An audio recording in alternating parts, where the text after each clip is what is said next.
ओम शांति।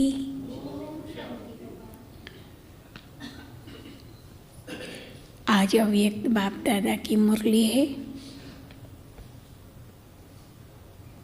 ये 15 दिसंबर 2002 की मुरली। आज के मुरली में बाबा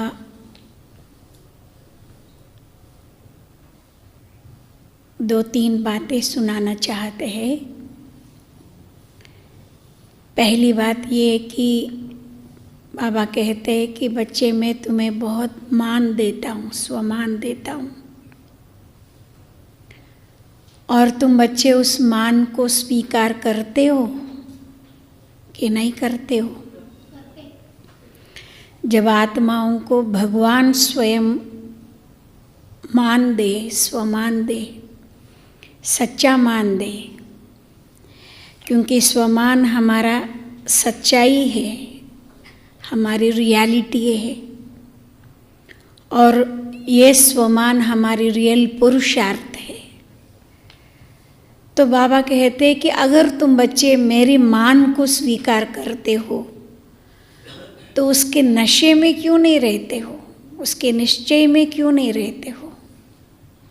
जैसा कोई विद्यार्थी मेडिकल कॉलेज में जाता है, वो अभी गया ही है, 1-2 वर्ष ही हुआ है, उसको 5 वर्ष पढ़ना है, लेकिन अभी ही वो अपने को डॉक्टर समझता है। होता है ना ऐसा? अभी स्वयं को डॉक्टर कहलाता है, भाई मुझे डॉक्टर बोलो, ऐसा कहता है, क्योंकि उसको नशा है कि मैं ज़रूर ये बनने वाला हूँ। तो बाबा कहते हैं कि जब मैं तुम बच्चों को इतना स्वमान देता हूँ तो तुम बच्चों को स्वमान का नशा क्यों नहीं रहता, स्वमान का निश्चय क्यों नहीं रहता। अच्छा, फिर हमने पूछा बाबा से, बाबा हमें स्वमान का नशा क्यों रहना चाहिए, हम क्यों स्वमान का नशा रखें। हाँ, आपने हमको स्वमान दिया, ठीक है, ये आपने कह दिया स्वदर्शन चक्रधारी, ठीक है, सर्वशक्तिवान मास्टर ठीक है, लेकिन बाबा कहते नहीं, ठीक है नहीं, उसका जब नशा रखते हो आप वो बन जाते हो। बरोबर है ना? नशा इतना हमें वो चढ़ता है, वो धीरे धीरे हम वो बन जाते हैं, आत्मा अंदर ही अंदर परिवर्तन हो जाता है। इसीलिए हमें नशा बहुत रखना है, और सब नशों में नुकसान है। और बाबा जो हम बच्चों को आत्मिक नशा बताता है कि बच्चे तुम्हें ये नशा रखना चाहिए, इसमें बहुत फायदा है, नुकसान नहीं है। बरोबर ना? दूसरी बात बाबा ये कहते हैं कि बच्चे तुम्हें देखो, अभी आधा कल्प से देह अभिमान आ गया है, जो विकारों को अपने अंदर लाता है। देहाभिमान आया, फिर विकार आ गया, विकार आया, हम पाप कर्म करना शुरू कर लिया, ऐसे ही हुआ ना। तो अब ये देहाभिमान को निकालना कैसे? तो आज बाबा एक टेक्निक सुना रहा है, जैसे तुम्हें अपना देह का एक नेचर बन गया।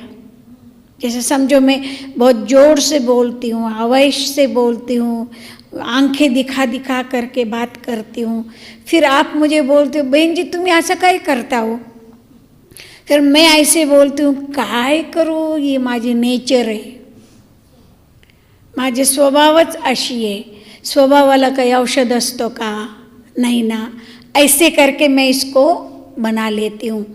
तो बाबा आज पूछते हम बच्चों से, जब देह भान का आपका नेचर बन सकता है तो देही अभिमानीपन का नेचर क्यों नहीं बन सकता है कि नहीं? ये बरोबर बात। जब बुरी बातों का, विकारों को अपने अंदर लाने का जो देह का अभिमान है, उसके लिए आप कहे तो ये मेरी नेचर है, और बड़े शान से बोलते हो माझे स्वभाव है, माझे नेचर है। तो बाबा कहते जब ये आपका नेचर बन सकता है जो नुकसान कारक है, जो तकलीफ देने वाले हैं, जो पाप कर्म कराने वाली है, वो आपका नेचर और नेचुरल जीवन बन सकता है, तो देही अभिमानीपन का, आत्मभाव का नेचर और नेचुरल क्यों नहीं बन सकता है, जबकि वो बहुत फायदेमंद है। बाप समान बनाने वाली चीज है ना। आत्माभिमानी बनना मीन्स शिव बाबा के समान बनने का एक प्रोसेस है।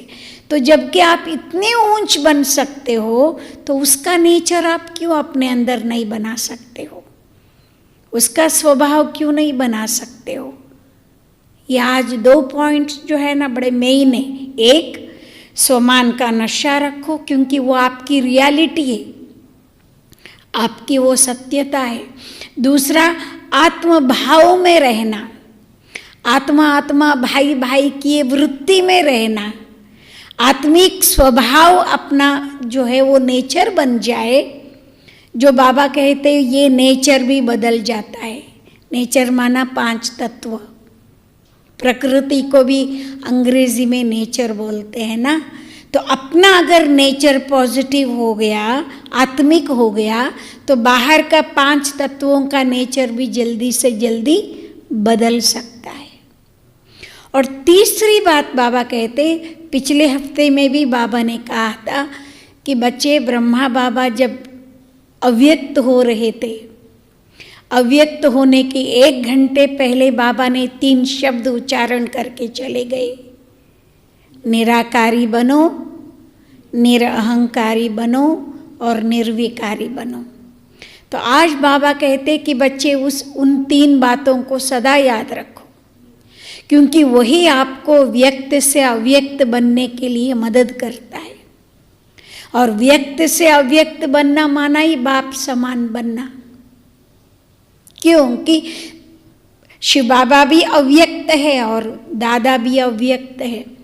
तो बाप दादा के समान अगर हमको बनना है, व्यक्त से अव्यक्त होना है, तो आपको ये 3 बातों को फॉलो करना होगा, 3 बातों को अपनाना पड़ेगा, उसका अभ्यास करना पड़ेगा। खास करके आज बाबा बोलते निरअहंकारीपन का अभ्यास ज़्यादा करो, क्योंकि आजकल ये ईगो जो है ना वो बहुत बड़ी बीमारी है। छोटे छोटे बच्चों से लेकर के ईगो होता है, छोटे बच्चों को भी अपने ये होता है। तो बाबा कहते हैं नहीं, अरे बच्चे तुम तो आत्मा हो, तुम शरीर ही नहीं हो, तो शरीर की ईगो, शरीर का अहंकार लेकर के क्या करोगे। तुम शरीर है क्या, है क्या, नहीं ना। जब तुम शरीर ही नहीं हो तो उसका भान क्यों होना चाहिए, उसका अहंकार क्यों होना चाहिए। आप तो आत्मा हो, आप इतने सात्विक हो, सतो प्रधान हो, आप इतना प्योरेस्ट हो, कितने ऊंचे हो, आप उतने ऊंचे स्थान में रहने वाले, और कहाँ आकर मट्टी में खेलते हो। तो आज बाबा कहते ये बातें पिछले हफ्ते में भी बाबा ने ये कहा था, आज भी खास करके ये बात बोलते हैं। और लास्ट में बाबा ये ड्रिल कराता है, जैसा पिछले हफ्ते भी बाबा 2 बातों का ड्रिल कराया था, अव्यक्त फरिश्ता बन जाओ और निराकारी बन जाओ। अभी अभी अव्यक्त फरिश्ता, अभी अभी निराकारी, अभी अभी अव्यक्त, अभी अभी बिंदु स्वरूप। इसका अभ्यास करो, ये बहुत फाइन अभ्यास है, बहुत अच्छा अभ्यास है।